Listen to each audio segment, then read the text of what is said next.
It's back to school time, fellas. And as a dad, are you petrified about going back into school, stepping into a school because it brings up all the stress and anxiety and poor memories of you had when you were a kid? You're not alone, my friend. But I've got some good news. I'm going to give you some tips to help you so you can help your kid have a successful school year. Let's get into it.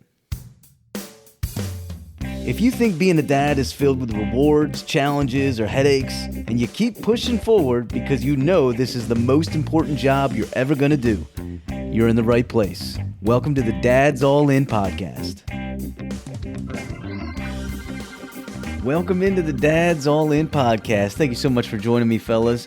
I hope you're doing great out there, my friend, and your week has been amazing, and your family's doing well, and you're getting ready for all the new adventures that are going to come down the line in a new school year.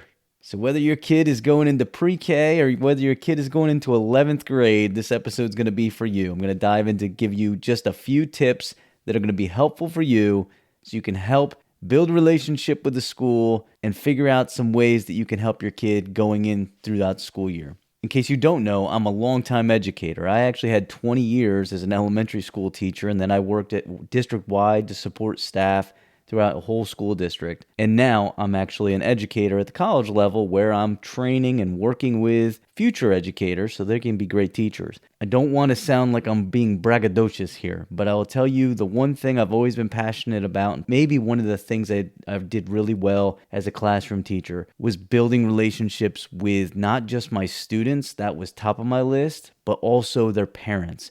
You hear all these, as an educator, you hear all these horror stories of dealing with parents. But I'm going to be honest with you, because I work with parents like they were people, I didn't bring in a bunch of educational jargon and talk to them like I was over top of them or anything. I always had great relationships with my parents. And in the end, I truly believe it was one of the biggest keys to success for kids in the classroom. When you get the parents and the staff at school all rowing the boat together along with the kid, your child's going to have an amazing year. That's kind of how it works. So I want to take a few minutes and just kind of dive into some helpful tips for you as you navigate a new school year, regardless of what grade level your child's at. But I want you to know, if school is a scary place for you, you are not alone, my friend.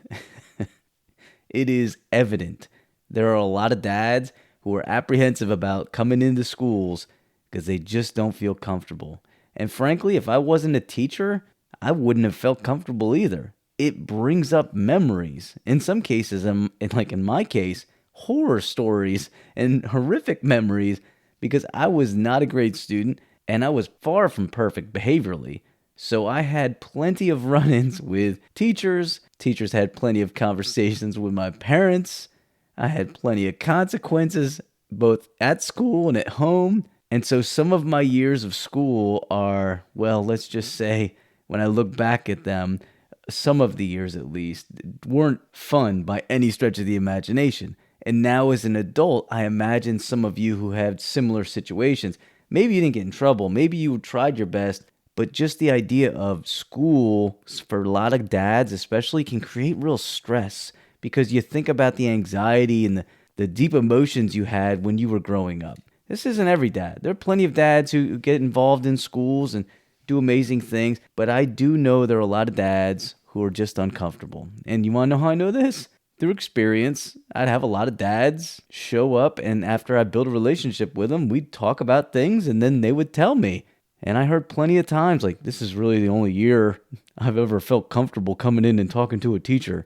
So I do have a few tips. I want to dive into them. But I first want to give you a couple of my experiences as a kid, just so you know you're not alone if you feel apprehensive about stepping into a school. As I said, I had plenty of challenges growing up. I was not great at reading. I was not great at writing. And I had a lot of energy. As someone with undiagnosed ADHD, I had a lot of juice, which meant in some cases, my teachers enjoyed my energy and my comic relief in the classroom. But let's just say there were plenty of teachers who did not. And when I look back at my elementary school years to start with, my first and second grade teachers looked at me like, well, I was an evil spawn of Satan. Let's just say that. And it wasn't me. It was a collective group of us. And we were very good. If we were talented, actually, at pushing buttons and pushing teachers. Not physically, but with the idea that we were pushing limits quite a bit in the classroom. But when I got past elementary school and I went into middle school, that's when really the challenges hit me like a ton of bricks because it was more academic, yes, more behavioral, but just challenges across the board. And for whatever reason, I had plenty of middle school teachers who really didn't like my humor. And that meant sometimes my parents would get contacted. That meant I was struggling academically to get things done. And also, because I didn't have great relationships with the teachers, I was not highly motivated. And it did continue into parts of high school. So all of that to tell you, I got plenty of experiences that were not overwhelmingly positive as a student myself, which is one of the reasons why I went into education, period, because I had also had some teachers who were amazing, and I knew how that impacted me. And that's what I was hoping to do myself as a teacher, stepping into that role and being a positive influence on young people in the classroom. So all of that to tell you this, if you have similar tales to tell, or even if you were a great kid and did well academically, maybe you just have some apprehension because of the social anxiety that is brought up in schools in general. There's a lot of different stressors that are related to school. And when you look at it through your kid's eyes, it's a different view altogether. So I do want to give you a few tips to help you this school year. This is nothing that's groundbreaking, but a few things that I think might help you. But before I dive into that, I first want to give you this reminder. If you haven't been over to our YouTube channel yet, you really need to get over there.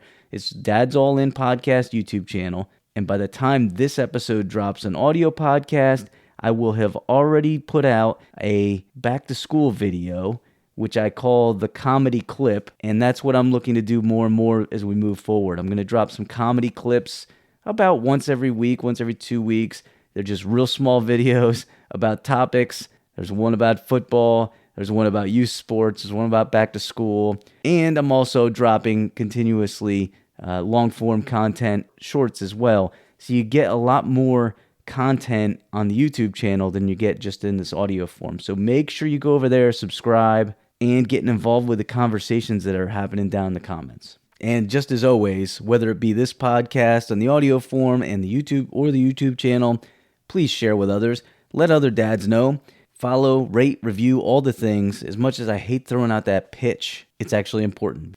Check out the YouTube channel, and I hope to chat with you there over in the comments. I've got 3 main things I want to share with you as you're going back to school. First of all, before I even get into that, let me just tell you, breathe. The beginning of a school year can be really stressful.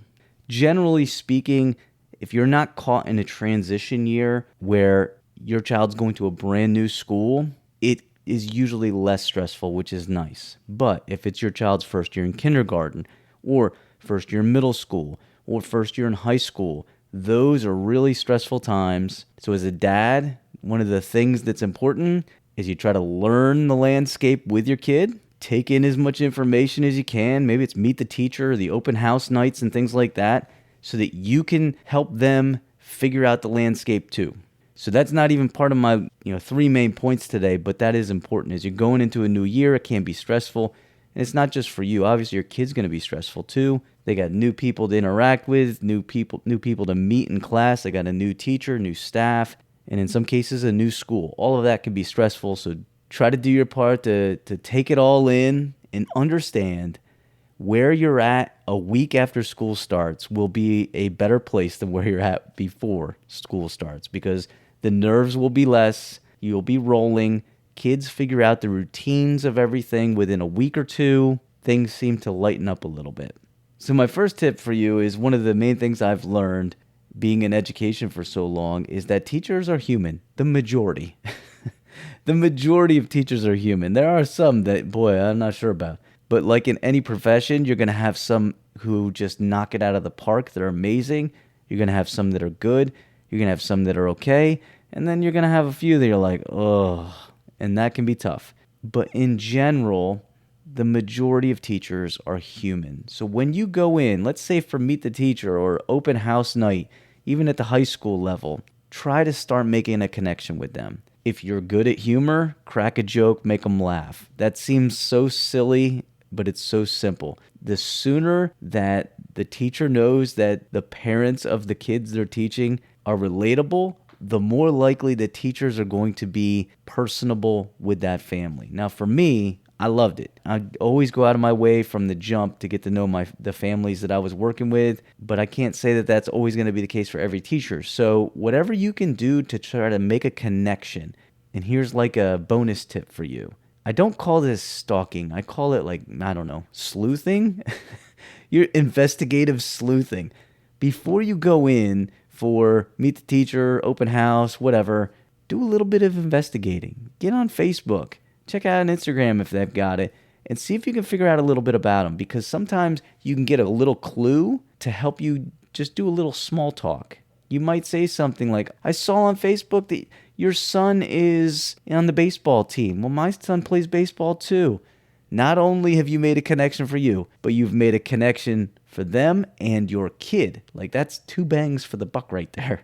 You're basically breaking down walls and barriers. This isn't rocket science. It's just like whenever you meet somebody, sometimes it's awkward.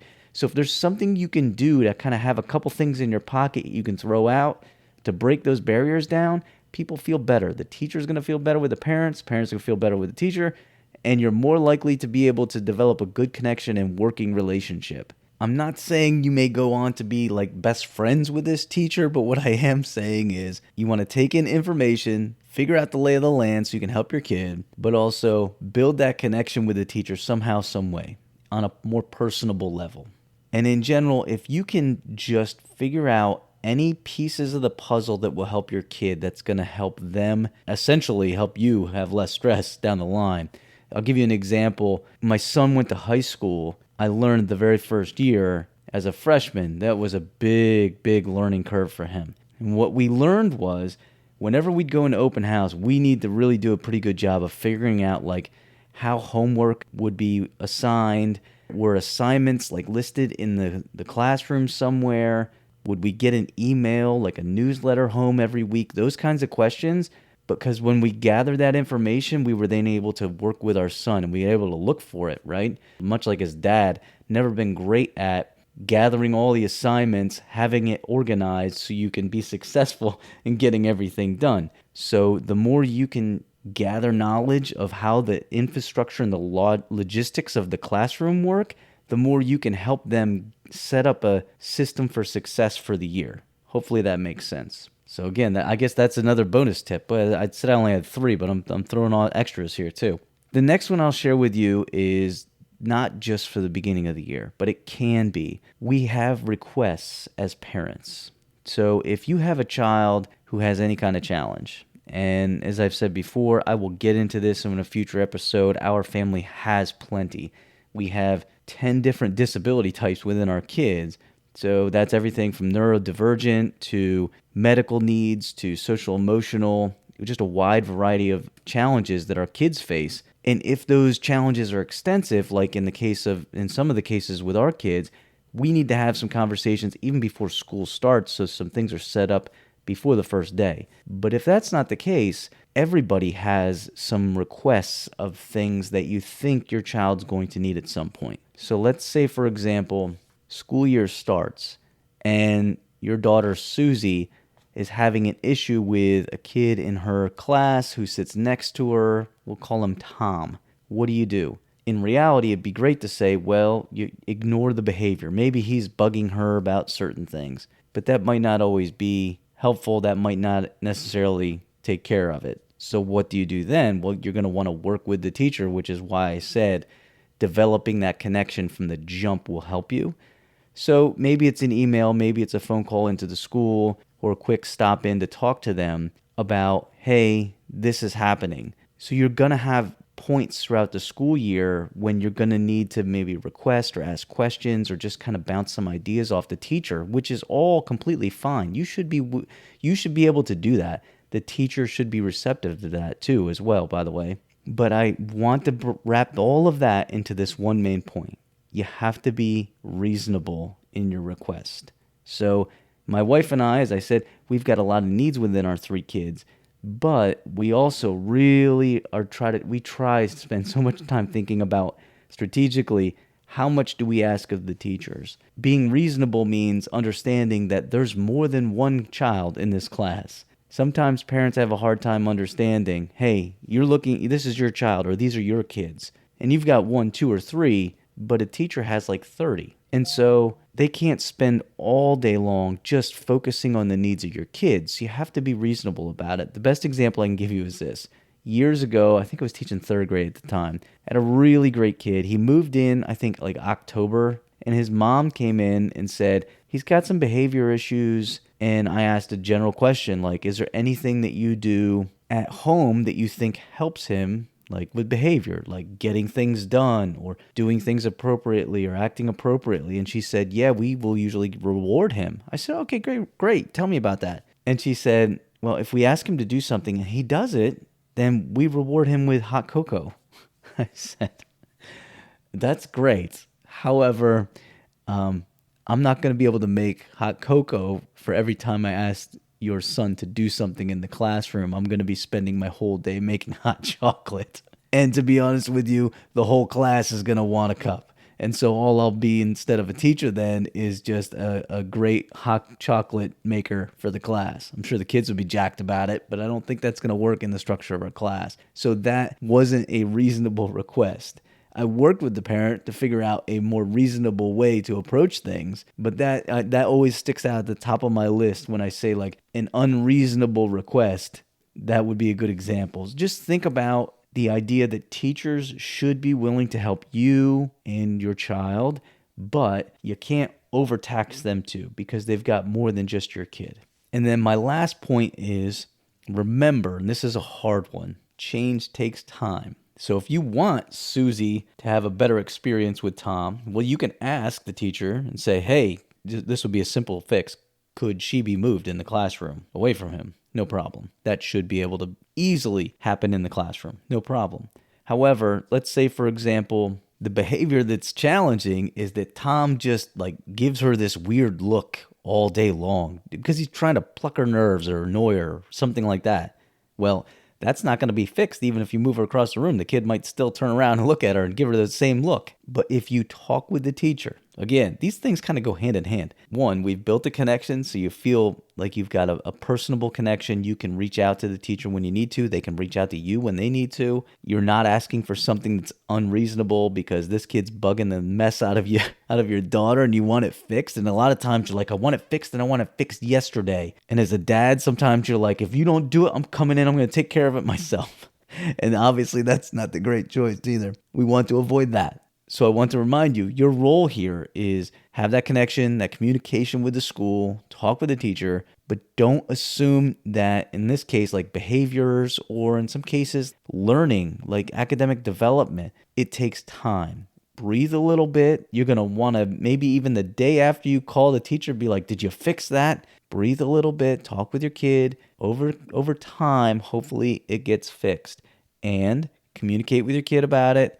If you need to then circle back after a little bit, you can. And the change takes time is also about learning.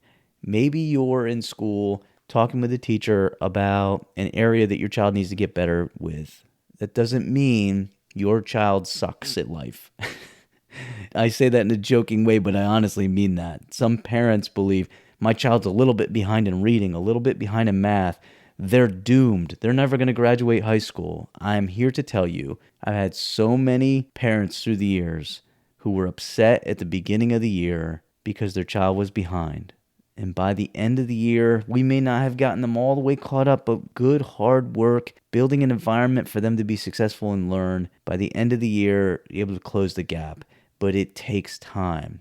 Development takes time. And the other thing I'll throw in right here is that not everybody develops at the same rate. I can tell you, I'll give you this example. My son has always struggled greatly with writing. It has been one of the thorns in his side. And it hasn't been until the last couple years when the light bulb has really gone on. He's never been like an amazing writer. But I can tell you, I just sat down, we went through, he had me proofread a paper for college that he submitted this week. And I was like, dude, you've come so far. Somewhere in high school, that light bulb went on. But that didn't mean it was easy. That whole travel from elementary school, all those years up through, it wasn't easy for him. But he's a bright kid. But it didn't show up a lot of times because he struggled with writing. And as much as I would tell him, listen, everybody's got struggles, everybody's got successes and strengths. Just keep focusing on getting better a little bit every day, a little bit better every week, a little bit better over the course of years. You'll get there. That is a hard process to take as a parent because you don't want to see your kids struggle with anything. So my point is, if a teacher says, hey, your child's struggling with this, it's not the end of the world. Just have that good communication and connection with the teacher. And we're going to hope that not just one teacher, but stacking great teachers after another, over time, your child's going to close that gap. And by the time they're ready to do whatever it is that they need to in life, they're going to be ready for it. Change takes time because it's developmental. The greatest example I can give you was years ago, I taught a 5th grade student and he had enormous challenges. And when I met with the parents, probably within the first 3 weeks, and then the poor mom broke down in tears and said, I don't know what my son's going to do with his life. He's so far behind. But we were able to figure out some pretty amazing things about that young man that year. And I loved that kid. He was awesome. He had a great sense of humor, so he and I connected really well. And what I realized was, because he had a very boyish sense of humor, I introduced him to, at that time, was a new book series. Now it's been out forever. It was Captain Underpants. And he loved it. And he took it and he started to make his own comic books with it. And he would do his own writing pieces with it. And I would have him read it. He wanted to share it with the class. And because of that and a variety of other things, he blossomed quite a bit that year. And then he went on and he continued to grow and grow and grow and grow. And I'm happy to say that young man figured out what his strengths were. He became a wrestler. He went on to college to wrestle. He is now a sports therapist in a state down south doing amazing things as a 30-year-old. But I can tell you it took time for that young man to develop his skills. So whether it's reading, writing, social skills, behavioral skills, any of it, sometimes it just takes time. So whether your child is struggling academically, they're struggling with somebody at school, maybe you got an issue with the teacher, the actual teacher, if you communicate that, you need to give them time to try to work through that too. And as much as we always want to fix things right away, and believe me, as a dad, I've gone through this myself and it's not easy. Just do the best you can to try to pause a little bit, reassure yourself the bigger picture. The bigger picture is change takes time. So there you have it. 3 quick tips. Try to connect with the teacher, be reasonable in how you request things, and understand that change takes time. And if you need to, circle back and talk about those requests again and see if you can get things cleaned up even more, but work with the school to do it. Let me wrap up by saying this one thing. The school year, stepping into it can be stressful, but it can also be exciting. So I'm going to hope that your school year is amazing. I always say your child's success really is kind of a 50-50 split on how things would work. If you've got a great teacher and you've got awesome kids in that classroom, your kid's going to have an amazing year. If you've got a great teacher and the kids in the classroom are a hot mess, it could be somewhat challenging. But in general, what we find over and over and over again is the parents, including the dads, who we need more of you to come in. Believe me, as a former educator, I talk with a whole lot more moms than I would the dads.